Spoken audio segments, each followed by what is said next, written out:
So I want to say hi. My name is John Cornicello, and I welcome you to my series of live interactive photo conversations. Today, my guest is Art Wolfe. For most of the audience, I suspect that Art does not need an introduction, but for the few of you who might not know, Art is a photographer, author, educator, and more based here in Seattle. There's a number of books available, including his latest, Night on Earth, which was published just last week. We'll talk about Art's books today and have a discussion of all things Art Wolfe. So please be a part of the conversations. You can type questions into the chat or use the hand raise feature to let us know you have a question. So please welcome Art Wolfe. Hey, Hey, how's it going? it's going. What number book is this for you? I have no idea. I don't know how many books I've done, how many countries I've gone. I don't keep statistics, but I think it's kind of a goofy number. Somewhere around 100 books. Great, great. So the latest one here is Night on Earth. So how did this get started? Has it been an ongoing project, or is it just all? It's a great question, and the answer is I was in Hamburg, Germany about 4 years ago, and I had a major outdoor exhibit. You know, the type where it can prints can weather the storm, and it's kind of a thing that you see in Europe quite a bit. So they were doing this outdoor exhibit on vanishing act, which was camouflage in nature. My publisher from Munich came up to Hamburg, had dinner with me, and she pitched the idea of doing a book on nighttime photography, of which I never turn a book down, basically. And I contacted Deirdre in my office and asked her to kind of do a cursory view of through the million or so slides to see if we had the beginnings of a book. Long story short, if you do a book that has kind of international reach, there's no money in the world that could fund from a publisher going out and shooting original new images. So she came back to me and said, yeah, we've got quite a bit of photos that could fall under that concept. And so I said yes, and then brought it to my publisher up in San Rafael. He said, yeah, let's do it. And basically, once a book starts, I go out and reshoot everything new, except for the historic photos. So there are some of that, but by and large, most of the photos in the book are taken in the last 3 years. Wow. So do you have some images you want to show us from the book? No. Okay. No, I mean, I wasn't really prepared to do that, but I've got my trusted right-hand man, Kyle, who you can see his amazing forearm right there, coming in and helping me with this. So yeah, I mean, I really wasn't, otherwise I would have had a very small set of photos, but yeah, this is the cover photo. And it's actually shot of Mount Rainier with what is a comet that came, Neowise comet came through last summer. So I found my way up to Mount Rainier a couple of times, nighttime skies, and there's the comet reflected in reflection lakes. And so I've given this talk a couple of times, and right before COVID became something we all became aware of in February 2020, I was down in Easter Island. I had been there 30 years before, and a lot of the moas, the stone statues had been toppled by skirmishes in the native populations 100 years ago. And so Japanese crews came in, re-erected them with little cranes, and I went down there and shot the southern end of the Milky Way atop these beautiful, surreal statues. And the second view is with my friend that's gone with, you know, just a flashlight, walk behind them. And I prefer this one because it's even more mysterious. Now, those of you that travel, and I suspect most of you do, know that the southern part of the Milky Way is much more pronounced than here in the Northern Hemisphere. And yet, if it was all about the Milky Way over famous landmarks, it would be a one-trick pony. You know, it'd get tiresome pretty quick.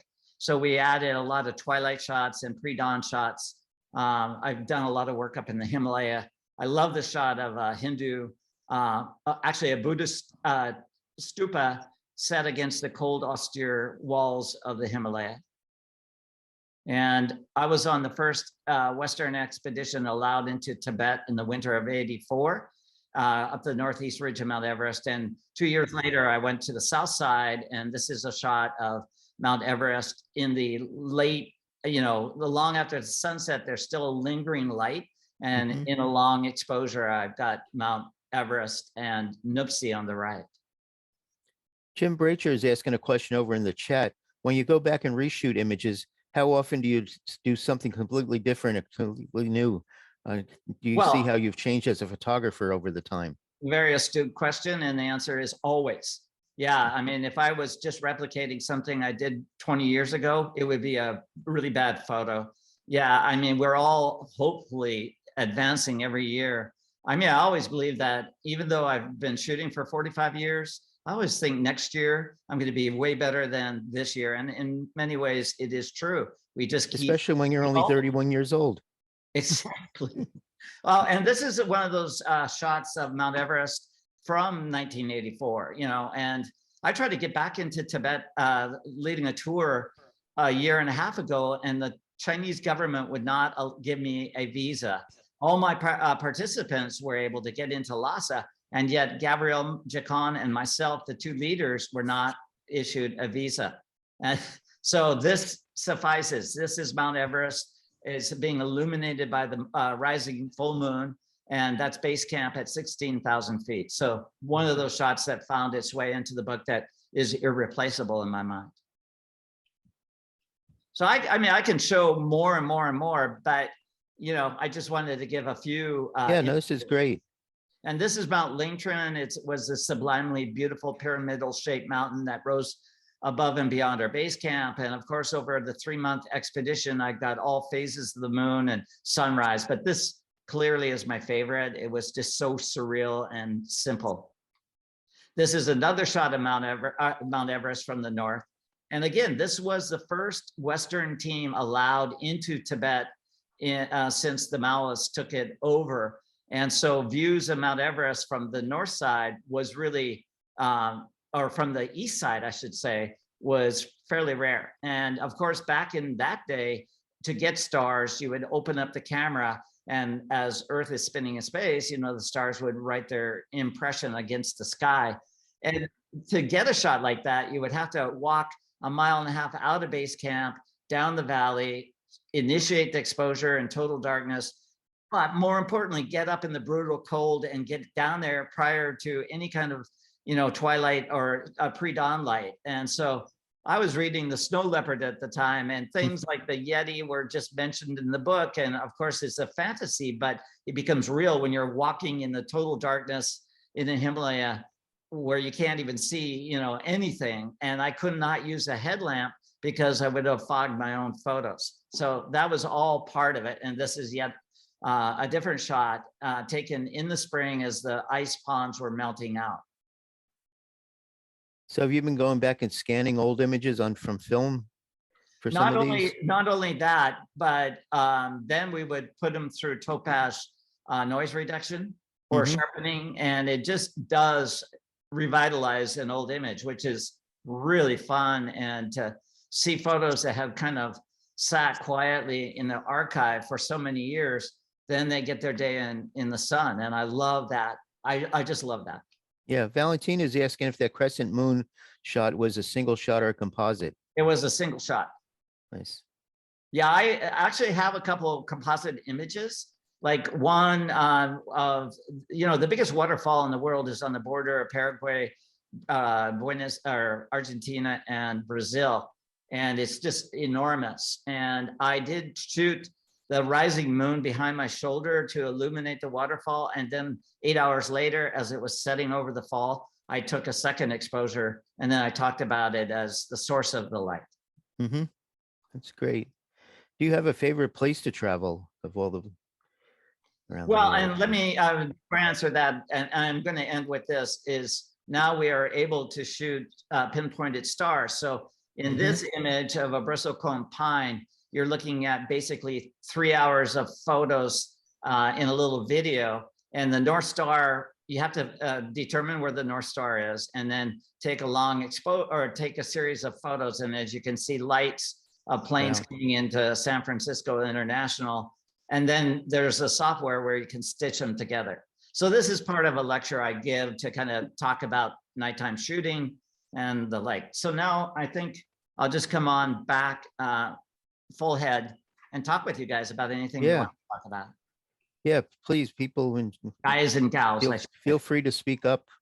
Unmute What's the yourself or raise nomenclature, your by the hand. way? I mean, I've got 4 women that work for me and 1 man, but I call them all guys. I think that's appropriate or not. Women watching can talk. Everyone's available to talk. So let's talk a little bit about life outside of photography, your garden. Yeah, it's a garden that was inspired by my return trip from Mount Everest. We stopped in Huangshan, China, and it was a beautiful mountain that's got twisted pine trees and rock spires, and it's all natural and beautiful. And in fact, my history is painting, fine art painting, and art history. So during art school, we studied everything from the stone Venus figures all the way up to Jackson Pollock. But along the way, we studied Japanese masters and Chinese masters. And when I saw the Chinese masters, they had these fanciful landscapes. And I always thought, yeah, it's obvious they were smoking opium, because there's no landscape that looks as surreal as the ones they're painting. And then I traveled to Huangshan and saw they were much more literal than I ever expected. And so that inspired me. I came home in the 84 and 86, bought this old house in West Seattle that was covered in English ivy,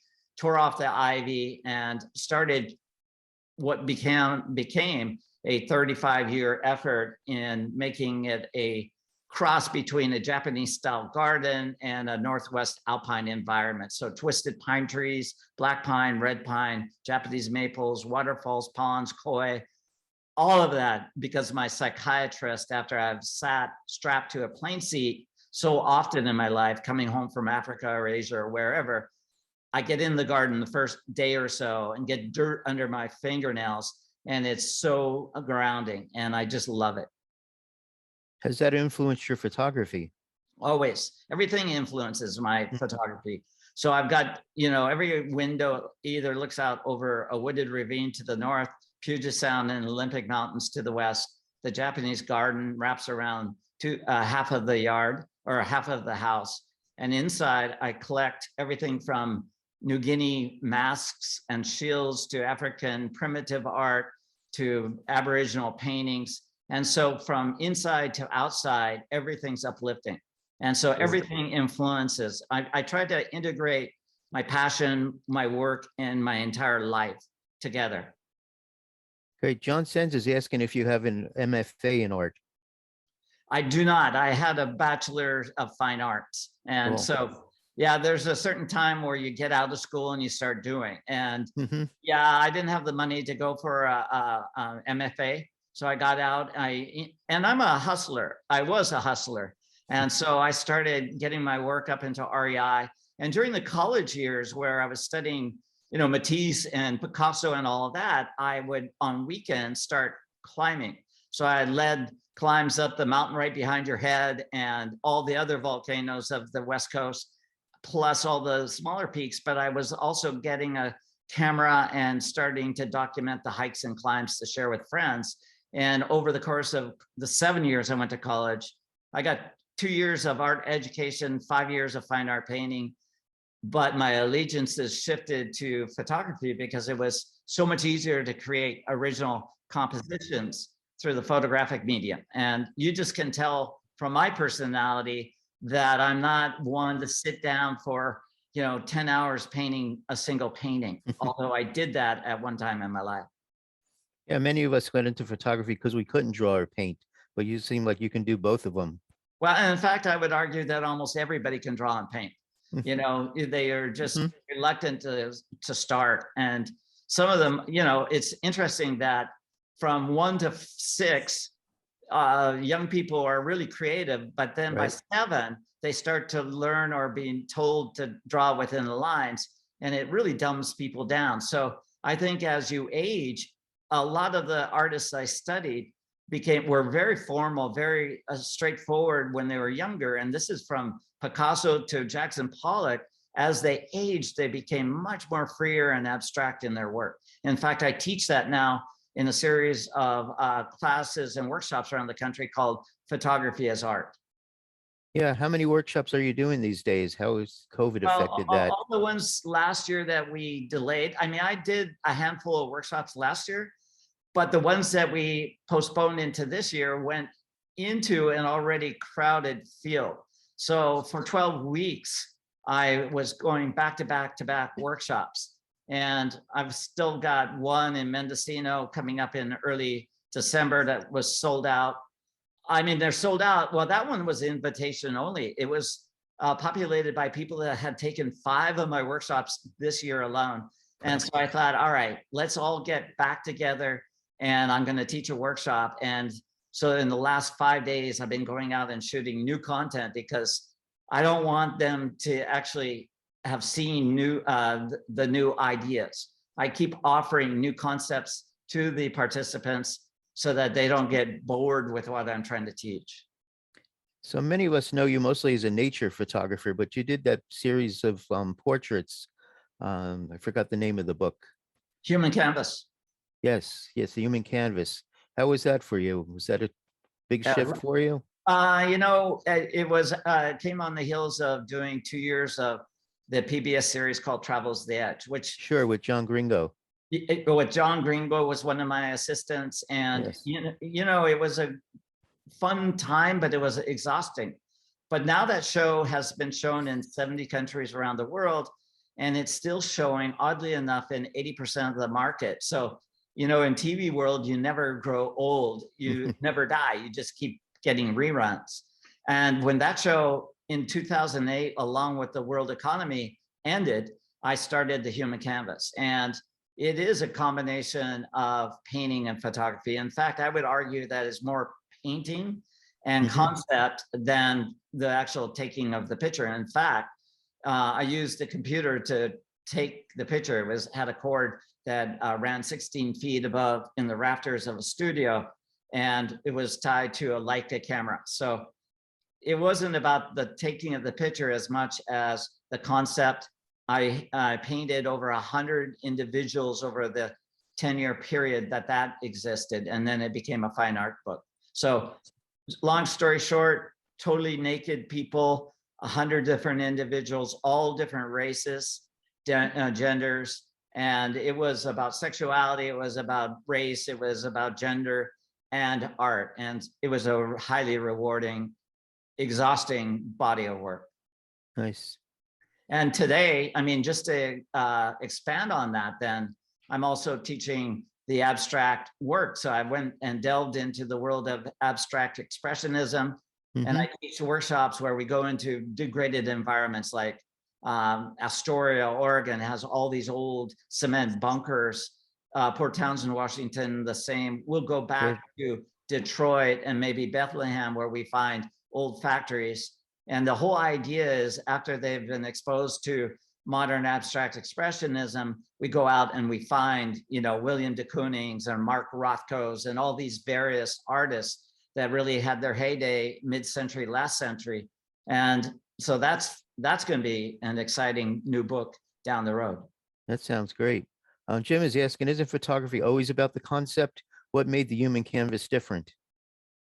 Well, it's you know, I didn't want to be that person where, you know, many photographers ultimately wind up shooting naked women in an old studio.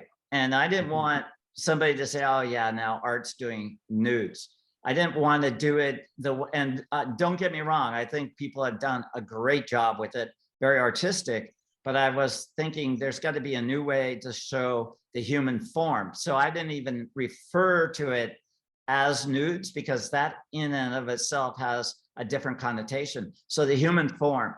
And so I had a couple of false starts, and then I settled upon tribal designs because I had spent so much of my life in remote villages from the Amazon to the Himalaya to Africa. And during ceremonial occasions, a lot of these folks, mountains of New Guinea, would incorporate elements of their environment into their designs during ceremonial occasions. So that started out stripes and spots and all sorts of designs. And then I started borrowing from Keith Haring and other artists to incorporate more ways of showing the human form with elaborate backdrops. And so I also introduced the idea of camouflage. So at first glance, you may not even see the human form within this very elaborate, complex backdrop that I would spend 4 days painting. So that So you really got to combine your painting and your photography there. exactly. And it was exhilarating. And Hmm. I've never thrown away my paints or my brushes, although my Winsor Newton paints are long dried up, but the paintbrushes are there. And I think as I slow up in the future, I will get back more and more into the painting. Yeah, Yvonne Bedard is asking if you know of some good books about the artistic movements in landscape photography, like pictorialism, straight photography, and the like. From your point of view, where do most digital landscape photographers stand today with regards to these artistic movements? Well, it's a very astute question and very timely, because yesterday I spent about 4 hours in Lincoln Park, this big wild park Mhm. near my home. And I walked without a tripod. I had a 5D Mark IV, a 24-70 lens on, and a polarizer, and it was a kind of a dark day. And I shot 270 photos where I start the exposure hand holding it, and during the course of a 3 or 4 second exposure, I start to move the camera. And the end result then is something that looks like a Monet painting. I was Mhm. thrilled with the results. So I think I utilize and always have the art of a painter, from M.C. Escher to Picasso to anybody that I've studied. I've tried to incorporate photographically, and I mine these painters for my inspiration. And the idea is, initially you start with trying to emulate their work, but then it goes off on its own evolutionary journey. And so I think regardless of whether it's digital or film, it's about how you use these tools to create a concept that may not have been done before. Yeah, right now I've been working on this series of figure studies where they're completely out of focus, shot wide open, and just this abstract shape. And it reminds me some of Giacometti's statues and a few other pieces, some Matisse pieces and the like. So I it's would just very love to see different. some of those. That sounds really Yeah, intriguing. I'll send some to you after this here. Okay. And then Let's, I'm going to rip you off into a book. Okay. yeah, well, that's okay. As long as you say I inspired you. Yeah, there you go. Let's see. Art, may I Yeah, ask a question? yeah, please.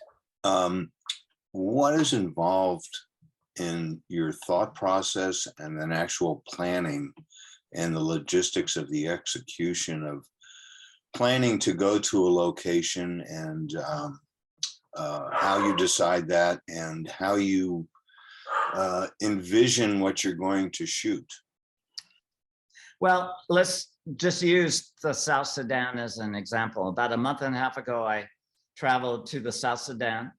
I was aware of the Mandari people because I'd been studying photos of other photographers, including Sebastian Salgado.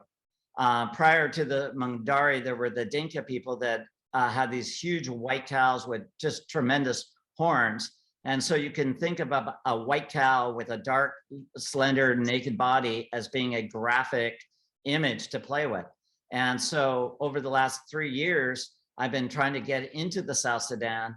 And finally, I did a month and a half ago. And a friend of mine from Pretoria, South Africa, flew into Nairobi. We overnighted there and then flew into South Sudan. And the whole concept then was to go out. We brought a 12-foot step ladder with us.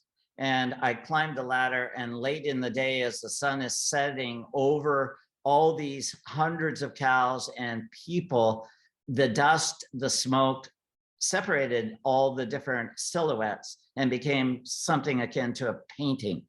And so I had a singular idea in mind, and it wasn't an original idea because I had seen other people's work, but I thought I would try to do it slightly different by getting up higher and doing that.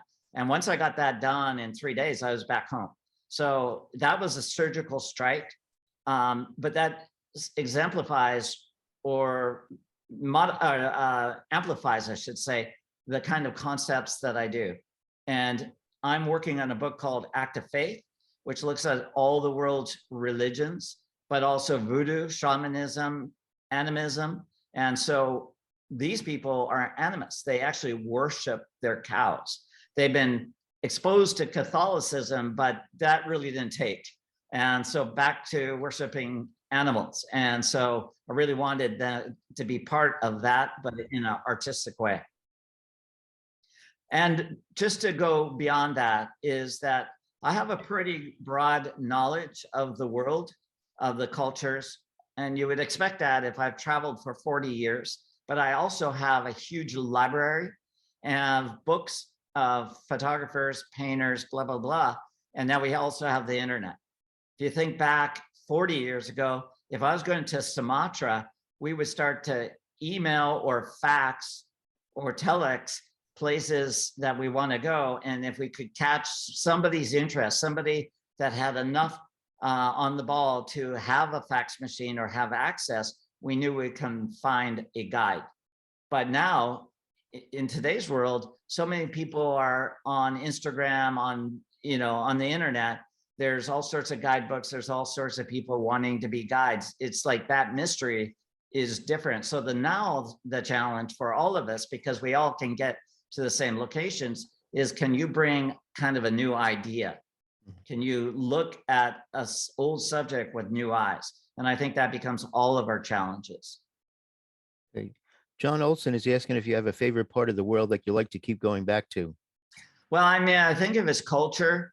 I think India really is not that large of a country, but it's huge when you consider how so distinct the cultures are from Hinduism, Buddhism, Jainism, Islam, plus all the different little dialects and broken up by mountain ranges. It's got a lot, and I've just scratched the surface, and I've gone there probably 25 times. So from a cultural point of view, India, and tigers, there's tigers there as well. So I love India. If it's a totally wild environment, pristine South Georgia Island in the sub-Antarctic waters. And I first started going down there in the early 80s, long before most of my colleagues knew of that. I was down there, and simply put, I was able to get in on a tour out of Seattle. Seattle was the first city that had a company that would do expeditionary travel. And so the Lindblad ships that one of the Lindblads really started it out of Europe, but American company Society Expeditions bought or rented out these ships. I got on them in 1980 and started going to Antarctica and South Georgia Island. So it was great to kind of cut your teeth on penguins and icebergs when most of your colleagues didn't have that material. So of the human canvas images, are there any available online for people to see? Yeah, I mean, if people take the time to come to our website, basically there's collections. If they go to collections, they can see the entirety of the work and also purchase a book. Great, and that's artwolfe.com. That's correct. Let's see, how much do you rely on post-production as opposed to the original capture? It's asked by John Miskelly. Yeah, I mean, I'm, one of the people that have traveled frequently in the past is Thomas Knoll. And so he and his wife and I have traveled as trios to India a couple of times and other locations. So it's been nice to have him in the room when I'm working on the images, but largely I'm working through Lightroom, and I'm not an expert on Lightroom or Photoshop, but I can get an image down to the way I like it pretty fast. And in fact, when I critique, I always critique using Lightroom. And if then a photo winds up going into a book or a print, then the adults in the room, Kyle, for instance, will put it through Photoshop, but kind of using what I've done to an image as a, kind of a course. And so I'm pretty proficient at it, but I don't do a lot. I do burning and dodging. Sometimes I'll drop in an ND filter. I use highlights and shadows, lights and darks. Another roommate of mine was Eric Chan, who was responsible for a lot of the development. Eric. Yeah, Eric's a great guy. And so, I've had those kind of mentors as we've been working in the field. Yeah, for those who don't know, Tom Snow wrote Photoshop, and Eric Chan's a camera raw and Lightroom engineer. So they're right in the thick of it all, and they're Yeah, all photographers too. exactly. So Carlos is asking if there's any kinds of scenes such as details or landscape or whatsoever that you prefer over any other to photograph. You know, I would characterize myself as a very broad-based photographer. You know, the only thing I won't shoot, and I historically would say this, only thing I don't shoot is weddings, graduations, and bar mitzvahs. But now I've shot bar mitzvahs in Jerusalem. So my parents were wedding photographers that used 4x5s back in the day. I don't want to be a wedding photographer. People are doing great jobs with that, but that's not my thing. But beyond that, I haven't limited myself to any style or technique. And if you think about it, I've done probably 10 books on wildlife alone, but each book had a different style. Migrations was a work that I paid homage to MC Escher, and it was all about patterns. Mm-hmm. The Vanishing Act was all about camouflage in nature. Rhythms from the Wild was all exaggeratedly long exposures. So, and what was the book? I've got so many damn books that I forget the title. The Living Wild was everything from a wide angle perspective, you know, where I put an animal within the context of the environment. Mm-hmm. So the long story answer is I don't limit myself to any one style or technique.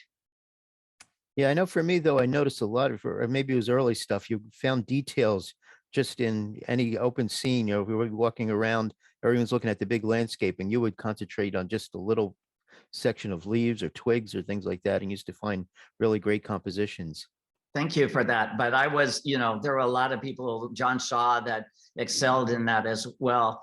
But yeah, I always kind of have the concept of shooting the big picture, the big landscape, then every subsequent photo going tighter and tighter and tighter, and then starting to use different techniques, long exposures and so forth and so on. I studied under Jacob Lawrence, who would be arguably one of America's greatest African-American painters. And he was one of my instructors, and he always compelled me never to be overly satisfied with your work, that always push yourself into different directions. And I heeded that advice. So Jeff was asking if Travels from the Edge is still available for streaming anywhere, and are you still a Canon Explorer of Light? Yeah, the Travels to the Edge is streaming. You would have to come to my website because I don't pay attention to my own website, but it is available in several places actually. And in terms, what was the second part of the question? Are you still a Canon Explorer of Light? You know, they created a different category, but I'm not sure if it's established yet. Yeah, they have that new one, the Legends Legends. or something like that. Called Legends. Yeah. But COVID hit right after I signed the contract, and I haven't heard from them as of late. Yeah. But yeah, I kind of left Explorers of Light simply because it was getting crowded, and I was obligated to show up and give lectures, and it was actually hurting me because I could go into New York and promote it through my website and make a lot more money than, you know, being paid $3,000 to come into New York. So Right. I love Canon equipment, but I also say, you know, it's not about the equipment, because Nikon and Sony, they all have great lenses, Sure. and great cameras. But yeah, I've stuck with Canon, and I'm happy I have. I think the 5R is a great camera, and I'm just thrilled with what we can do with these new technologies. It Yeah, really you were in opens Nikon. up.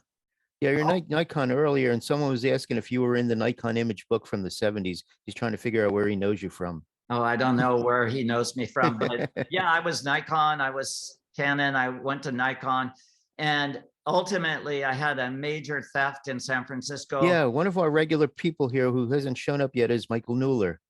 Oh, I love Michael. He got me into Canon because Yeah. I called Michael right as I was coming home with tears in my eye from San Francisco. I literally got wiped out. We calculated the theft was $2.5 million worth of 600 exposed rolls of film, all the cameras, clothes, wallets, everything. We got wiped out on a sunny Saturday in San Francisco after 30 days of work during the month of May, which meant we were up early and out late and exhausted. And we stopped for lunch in San Francisco and got wiped out. And so coming home from there, I decided to go to Canon because I had no Nikon equipment left.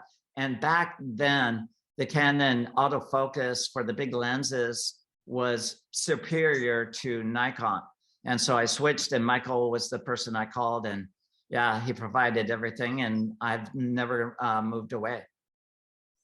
Have you looked at mirrorless stuff yet? I know you're using the Yeah, that's what I 5R. got. I'm using the R5 mirrorless camera, and I'm Oh, thrilled okay. with it. There's things about that camera that I've never had in a camera, and one of the things was to pull out the LCD and to be able to twist it around so I can literally put the camera on the ground and shoot a ground perspective of reflections, or have the camera way above me and still be able to look without having to put my eye through the viewfinder.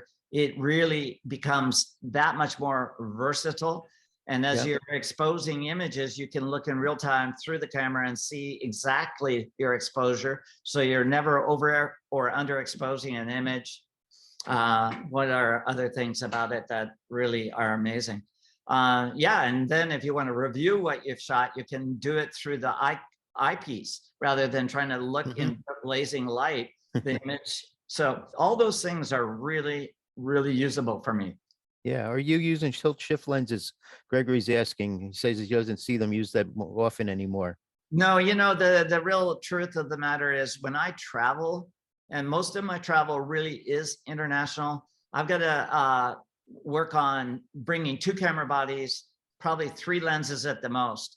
And macro lenses and tilt shift lenses are such a rarity where I would use them that they're not worth carrying.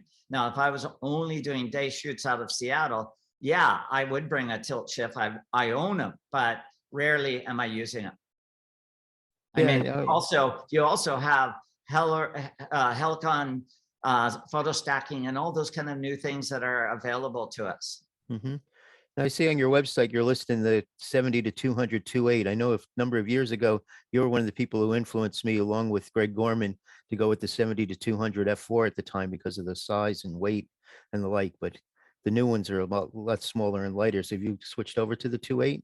No, I sold my old 2.8 and now I'm only using a 1-500 Canon that's attached to the mirrorless. Wow. No, I'm not a camera buff. I'm not. I don't play on the carpet in my house with all the shiny new tools. I don't even look at them until I'm out shooting. And so I'm all about finding the squirrel in the forest rather than having all the toys. You know, honestly, that is true. I'm totally a left-handed Virgo, and we are creative, but I have no interest in technology. And that's why I have Kyle actually getting me onto this program. Yeah. So what day is your birthday? September 13th. I'm the 10th. Oh my God, we are Virgos. Well, you know what I'm talking about. I mean, and I see this gentleman, Santa Claus over there waving at me. Harris. That was a compliment, by the way. Hey, Art, it's Kevin. Thank you. Thank you. I also want to thank you. For years ago, I went to a session at Microsoft on rich media, and we ended up with a fabulous party at your home. Oh, nice. So I need to send you photos from that night, but I just want to thank you for your generosity. But thank you. You know, the thing is that I share and I really appreciate that comment. I'm not I don't covet my information. Once I learn it, I teach it. And so I like to share and expose people to what I'm being exposed to. And it's just how I'm wired. I don't have children. I'm not passing anything on in terms of children, but I'm passing on my knowledge. And so for me, it's a worthy goal. So thank you for that. So Yvonne Hey, Art, it's Kevin. How are you? Hey, Kevin. Man, I've missed our adventures together. Hopefully we'll get some more going in the next year or so. It's been too long, my friend. Oh my God, I was the flower girl at Kevin's wedding down in Antarctica a couple of years ago. We've had some pretty good together, and as you know, I've got some proposals out to Libby, so we'll talk more in the future. But I just needed to say hi, and I miss you, and have a great Thanksgiving. You too. It's great seeing you, Kevin. And Jeff Shewy tells me he has some photos of you. Would you mind if he showed them? Are they provocative, Jeff? Depends on what you mean by provocative. Show them. If they're funny, Okay, yeah, let's see them. I might be While embarrassed. he's getting that together, Yvonne Bedard is asking who you consider your main clients, other photographers, art lovers, books editors, gallery owners. Who is your audience? My audience, I think, are basically 50 to 75-year-olds that have retired from being professional doctors, lawyers, whatever they may be, and now they've rediscovered photography. They want to develop that passion that we all have. And those are my main clients in workshops. We have, well, prior to COVID, we had about 10 European calendar companies that we would have our own, imprint with. We occasionally sell prints through our website and the book royalties and things like that. So we're like an octopus with little tendrils into this, that, and the other. And we are able to make a living that supports 5 other people. That's great. I mean, So at one time I had 11 employees, and that was prior to 2008. And, everything changes. Sure. Suddenly, Time magazine buys 5 of their cover photos for $1 a piece, which may establish the devaluing of an image. So many of us, of course, started teaching. I was always teaching, and so it was a very easy transition to me. But that's the way it is, Yeah, I think I first got to know you when you were down on First Avenue South, and Karen Basilis was there. We had Art, Jay Mazel in, and Greg Gorman, and a few other people for workshops. I Really haven't good seen times. Jay in a number of years, but Jay is one. I love the fact that he is just this. I remember there was there's a picture of Michael Reichman. I took Michael on one of his last, if not last, trip to Ethiopia. Oh my God. Klaus Molgard. Hey, Klaus. he's working at Apple now, and I think okay. involved in some of the new technology that the Apple iPhone is working on. Oh my God. Oh, is that me? Oh my God. I They don't know. matched the carpet, we remember? Yeah, it was Death Valley, I think. I like that photo. Can you send that photo to me? Sure. And then here's Kevin Yeah, trying to figure out where the fuck to go. I knew where we were going. I'm never lost. that's great. You're always lost. That's the fun part. Yeah, More we're fun. to get just lost. misplaced. That's great. Yeah, Chris. Right there. Yeah, I miss Chris. Yep. Kevin, you love the Palouse, don't you?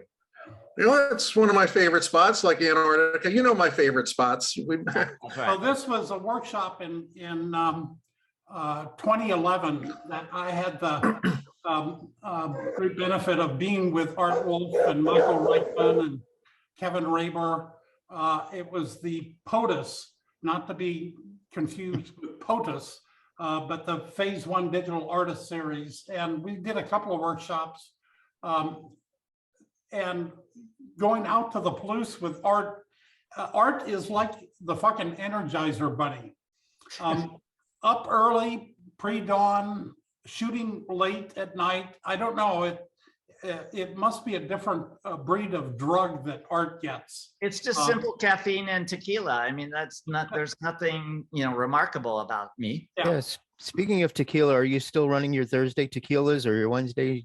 No, okay. So for people, I mean, how many more photos are you sharing, Jeff? A couple more. All right. That's good. I like these photos. Except that one.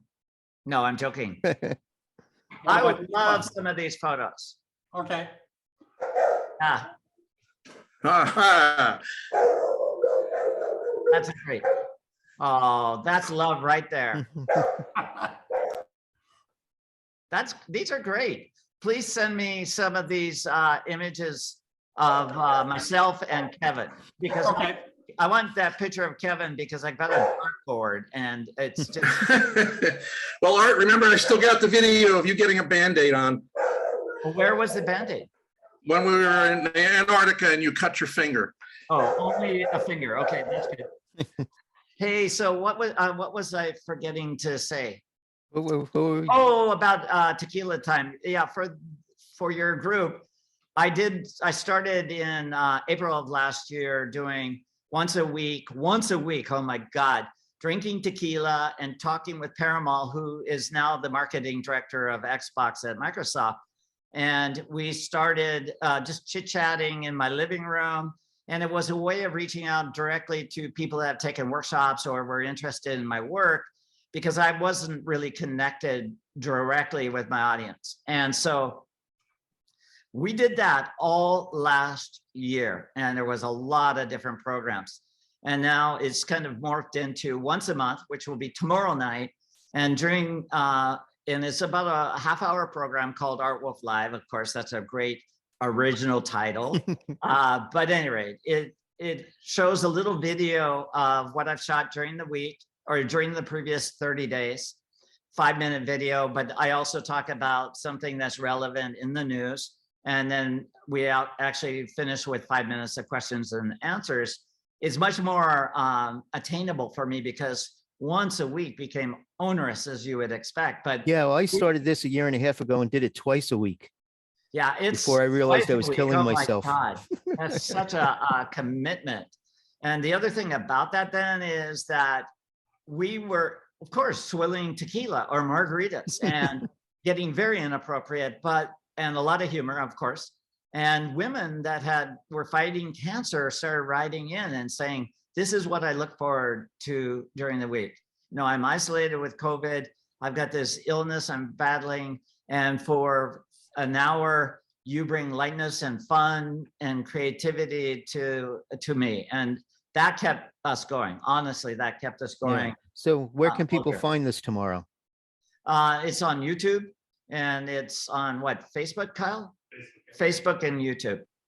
Great. So just go to your site on Facebook and you can That's right. see the And schedule. it's, what time is it, Kyle? 6:30 West Coast time? Six. I think it's 6 o'clock West Coast. Yeah. It's only a half hour. I mean, we Great. did the Mandari people, which was, I think it was, I've never shot video, but with the latest iPhones, I just got the latest. It was fun to shoot not only stills with the big camera, but also shoot little video components. And I started that actually in Iceland prior to that. So we went on an Iceland trip, and I've been to Iceland so many times that it's pouring rain. It was one of the wettest weeks in Iceland I've ever had. But then I was shooting the weather, the wind, the rain as videos, and it was like a project, which I loved. And then we created a 7-minute video from that, and that became the core of Art Wolfe Live. Nice. Yeah. Nice. Well, we're coming up to the top of the hour. Do anyone else in the audience have some questions or things they want to bring up with Art? Here's your chance. I did have one question, Art. The Olympic Peninsula workshop looks interesting. I may actually take it. I would love it. I've been taking interesting workshops of late.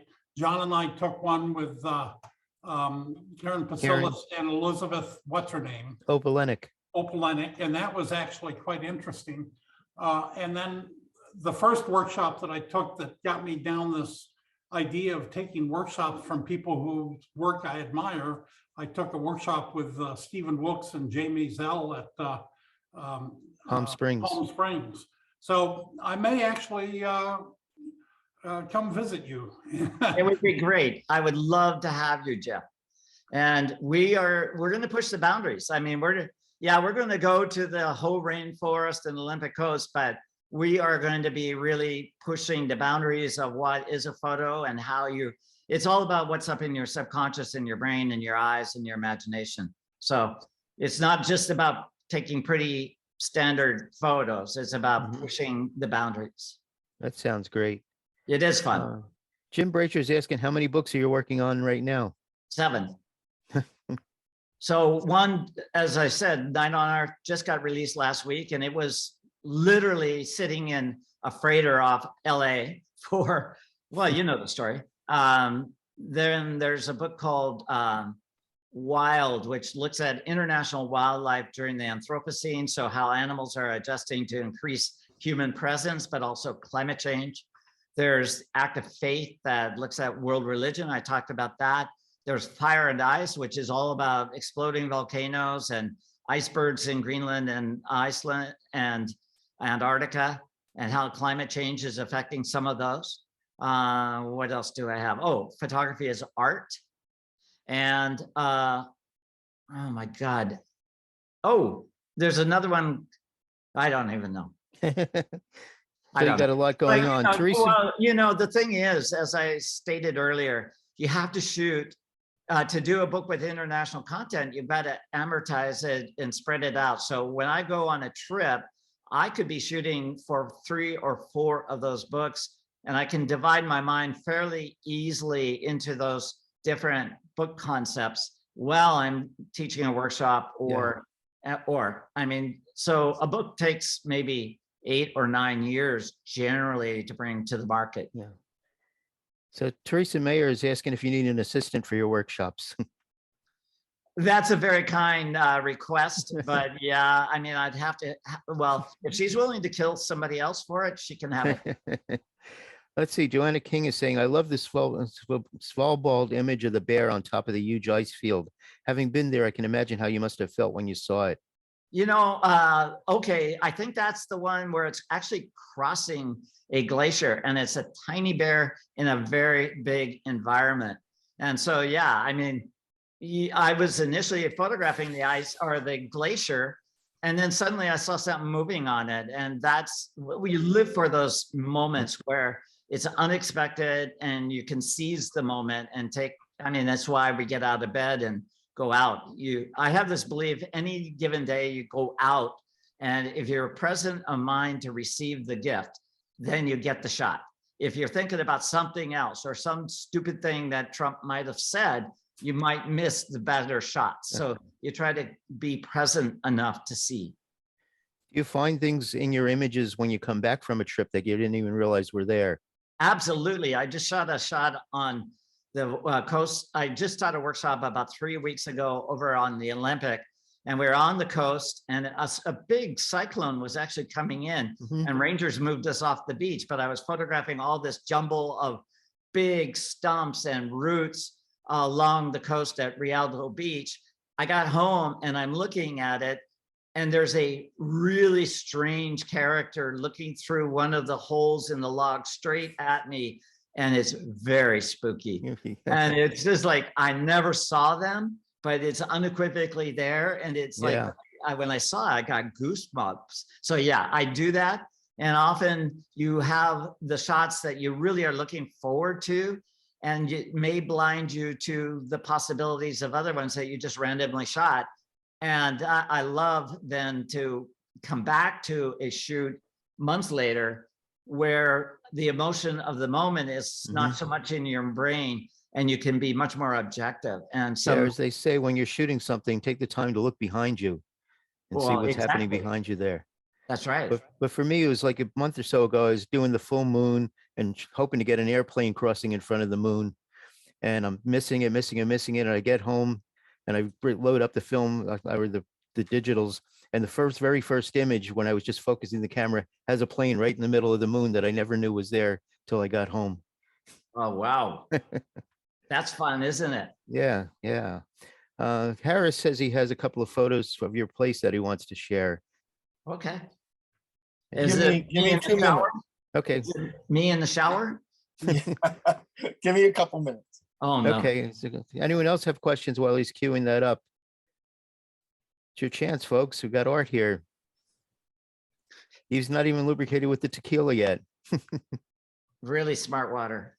You sounded pretty enthusiastic about the 100 to 500. Yeah, I love that camera. I mean, think about that. I've got a 1.4 extender. Are we still live? Yeah. Okay. So if you're working out of a Land Rover in Africa, you can literally hand hold a 700 millimeter lens. I mean, that's pretty game changing. I love it. Yeah. Yeah, Steven said you rented it recently? No, I own it. No, Steven, who was just talking to us, but it looks like he froze up. Oh, okay. Yeah. Are you so nervous, Stephen, that you froze up talking to me? Seems that way. Yeah. Jim's asking, more people are making photos than ever before. How do you think this is changing photography?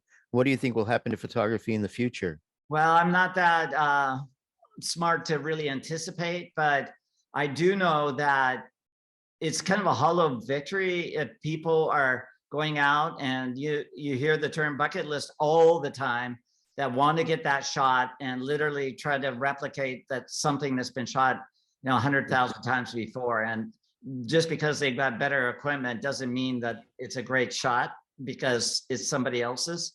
The trick is to take the inspiration from somebody else and move it forward in your own brain. And I think it's easy to say, it's not so easy to do, but that's the goal. Great. Well, Harris is ready, but as he's queuing that up, I'm going to ask one more question from Mark. Do you have a preferred tequila, and do you do any infusions with chili peppers? I love habanero, and what's the other one? It's not habanero. It's Those chilies? what was it? Ghost? Chipotle? Jalapenos. So yeah, I like jalapenos, jalapeno margaritas. Jalapenos. Yeah, no, I like everything. And no, I'm a cheap drunk. Any kind of tequila works, but I've had some of the best, of course. And oddly enough, on my birthday last year, when I was celebrating my birthday, people were sending me bottles of tequila. I don't think I was sober for the entire month of October. So go ahead, Harris, hit the share screen. We'll know a few people in these photos. Is that that's Bambi nice. Cantrell there? And Dennis Reggie? Peter Matthew Crowe. Jordan Smith? Matthew Jordan Smith. Yep. Peter Crowe. Yep. All right, let's see if this is letting me. Yeah, that's a great shot of my house. Is that my house? That's not my There we house. go. That's somewhere. I thought that was. Oh, where is that? Is that in my studio or is Yeah, that somebody I else? think that was at your studio. Yeah, that's the studio.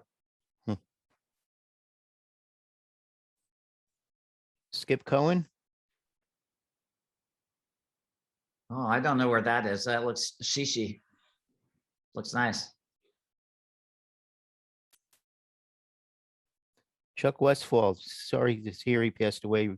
Yeah, Recently. no. Yeah, Chuck was a great guy. Really nice man. So we have to live every day as if it's your last, just go out there and do the things you want.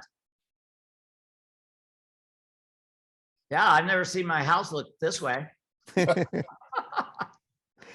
I think that was Dan Steinhardt's butt. It was Dan Steinhardt's butt. Once you see Dan Steinhardt's butt, you don't look at anybody else's butt. Well, I know that this was at Microsoft and it was a Pro Photo Summit. And so Eric Chen and a lot of the people that you referenced were there. Yeah. Oh, it's good to see. I was there too. Well, I had just had dinner with David Vaskovich a couple of weeks ago. And so David, was the head of Rich Media. Good to see Josh Weisberg too. It's kind of funny. They had such a great idea that they just never really got off the ground. It just kind of had potential and never went anywhere. Well, it's tough. There's Franz Lanting. Nice shorts. Oh, Eugene Mopsik. Yep. Shoes are amazing. He's the president of ASMP for a while. Bambi and Dennis. Bambi Cantrell and Dennis, yep. This was, I think, a rooftop party at the museum. with There's all the- David. Oh yeah, there's David in his very fancy pants. Yeah.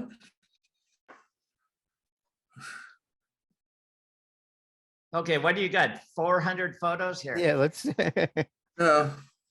Like, Anyway, okay, that's it. Just thought you'd yeah, get a kick out of it. cool. Well, thank you.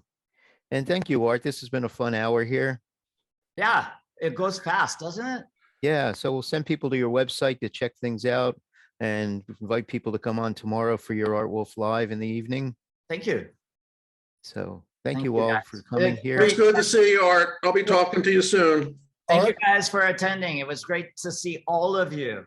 Can I ask you one last question? Yeah, So you have this background in, more classical art and a more liberal arts background. And I wonder how, when you work today, how those lessons, how you reference that as you start to create work. I all the time. I mean, I kind of alluded to that in this hour, but yeah, I mine other painters rather than photographers for concepts that if I can attain something that's stimulated from the painters, then I come up with a photo that I'm not kind of seen over and over and over again. And then it just evolves into something different. For instance, Mark Rothko painted in bands of color. So I started shooting landscapes with sky, water, and land, but nothing else. And then eventually it became my own style of shooting landscapes, that it evolved into something that I would refer to as a visual vocabulary. And I'm trying to expand my vocabulary so that every time I go out, regardless of the environment, there's something I can find and photograph. Okay. great. All right, Any guys. final words that you want to send on to everyone, Art? Yeah, just get out there. I mean, you don't need my inspiring words, but just keep doing what you do, because it will keep you living longer. And it's the passion and the creativity that makes you happier. And if you're a happier person, and I sound like evangelist, but I believe this, that the people around you become even happier. So keep that energy and joy of creativity alive, because so many people are entertained by the talent of other people. And if you're a Seahawks fan and we have such a sucky year, people are demoralized. And it's like, no, go out and be creative, and you don't be reliant on somebody else's talent for your own happiness. Well, at least the new hockey team finally won a game. Oh God, yeah. But it's when I started traveling internationally, the games became less important because I'd missed 3 or 4 games. And so, it's good for some people that that's their joy. But I think the people that are going from something internally for their own joy, it's a happier, it's more maintainable. Cool. Well, thank you. And thank you everyone for joining us. I don't have anything scheduled after this for a while. I'm going to take a little hiatus maybe for the month of December, and then see what happens as we come back in January with maybe some new guests, and see if we keep this thing going. So thank you all. All right, Thank you. guys. Thank you. I appreciate it. Good to see Thanks, you. Art. guys. See you guys. Be well. Cheers.